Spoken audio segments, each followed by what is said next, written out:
সূরা হজরের 40 নম্বর আয়াতের মধ্যে বলেন, الذين إن مكناهم في الأرض أقاموا الصلاة وآتوا الزكاة وأمروا بالمعروف وينهون عن المنكر ضرب الله أكبر মুসলমান যারা ঈমানের দাবি করবে, যারা ক্ষমতায় যাবে, তারা 4 দফা কাজ ক্ষমতায় যাবে, তাদেরকে 4টা দফা কাজ দিয়েছে। কে দিয়েছে বলেন তো? এখন আমাদের সমাজে যদি যাদেরকে দিতে বলেছে আল্লাহ যে দায়িত্ব দিয়েছে, কিন্তু এই দায়িত্ব যদি অন্য কেউ যদি করে, সেটা কি হবে ভাই? এটা আমার যেমন হবে না, হবে না। ইমাম 2 প্রকার ভাই, বোনের সাথে যারা বেয়াদবি করবে যুগের পর যুগ, আমার আল্লাহ রব্বুল আলামিন তাদেরকে দৃষ্টান্তভাবে মূলক জবাব দিয়েছে। কথা বলেন ঠিক কিনা? এখনো ফিরাউনের লাশ আছে না নাই ভাই বলেন তো? এখনো লাশ আছে। কে এখান থেকে শিক্ষা গ্রহণ করা দরকার? কথা বলেন ঠিক কিনা?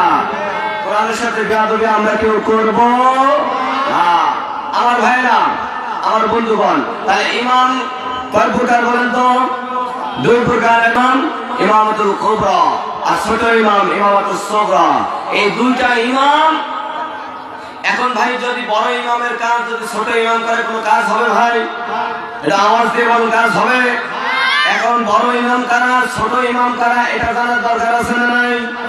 আমি কোরআন থেকে কথা বলতেছি ভাই, আপনাদের ভালো লাগতেছে? তাহলে মসজিদের ইমাম বলেন কি? মসজিদের ইমাম, মুয়াজ্জিন, বক্তা, মসজিদের সভাপতি, মসজিদের সেক্রেটারি, মসজিদের কমিটি, এরা মাদ্রাসার হুজুর, এরা হলো ছোট ইমাম। এরা কি ইমাম ভাই? ইমাম। আর বড় ইমাম মেম্বার। বলেন বলেন কি?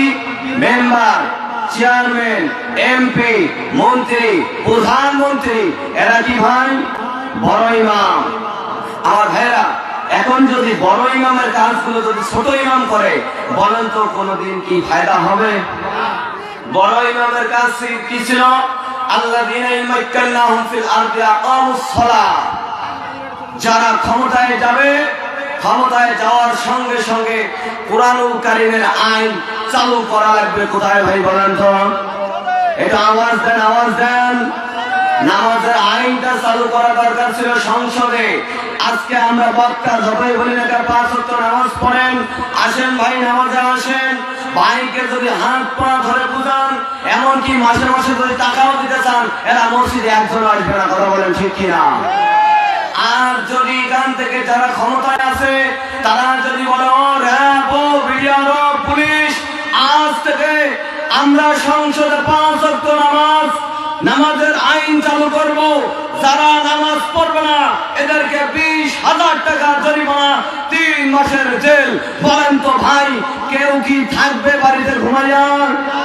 বলেন তো কেউ কি থাকবে? না, কেউ থাকবে না। বলো বাপ রে, 20,000 টাকা বা 3 মাসের জেল।